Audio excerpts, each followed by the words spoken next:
पश्चिम केन्द्रीय एवं संलग्न उत्तर पश्चिम बंगोपसागर, उत्तर आंध्र प्रदेश एवं दक्षिण ओडिशा उपकूल निकटवर्ती अंचल में आज सकाल 8टार गोटे लघुचाप क्षेत्र सृष्टि होती, जहाँफल कि आगामी 24 घंटा राज्य में मोस्टली आमर दक्षिण ओडिशा रे वर्षा रही प्रबल अति प्रबल वर्षा रही भी संभावना रही।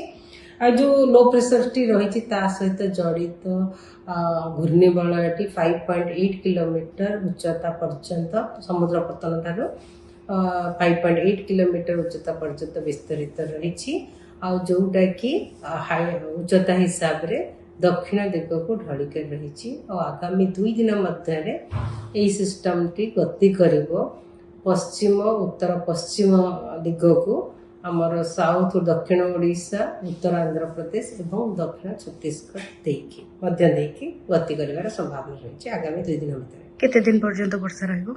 आगामी 48 आवर्स की वर्षा रहिबो। जो देखिबा आगामी 24 घंटा आमर दक्षिण ओडिशा रे अधिकांश स्थान हल्का मध्यम वर्षा रही संभावना रही। उत्तर ओडिशा रे अनेक स्थान हल्का मध्यम वर्षा हमार संभावना रही। सहित प्रबल अति प्रबल वर्षा हमार संभावना रही, जमती कि कोरापुट मालकानगिरी जिला आउ गोटे कि 2टा स्थान किंबा कां भां जगार जमती कि प्रबल वर्षा होबार संभावना रही, जमती गजपति रायगड़ा नवरंगपुर एवं कलाहांडी जिला सहित उत्तर ओडिशा रे मयूरभंज केउंझर बालेश्वर जिले में गोटे कि 2टा स्थान प्रबल वर्षा होबार संभावना रही।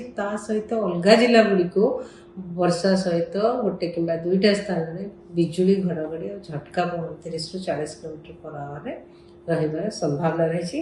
काली जदि देखा काली दक्षिण ओडिशा रे अनेक स्थान हल्का मध्यम वर्षा रही संभावना रही। सहित उत्तर ओडिशा रे किछि स्थान हल्का मध्यम वर्षा रही संभावना अच्छी। सहित प्रबल वर्षा गोटे कि 2टा स्थान किंबा कां भां जगार जमती कि कोरापुट मालकानगिरी नवरंगपुर कलाहांडी जिले में प्रबल वर्षा गोटे कि 2टा स्थान संभावना रही। सहित अलग जिला गुड़िक वर्षा सहित गोटे कि 2टा स्थान बिजुली घड़घड़ी और झटका पवन 30 ରୁ 40 किलोमीटर पर आवर रही संभावना रही।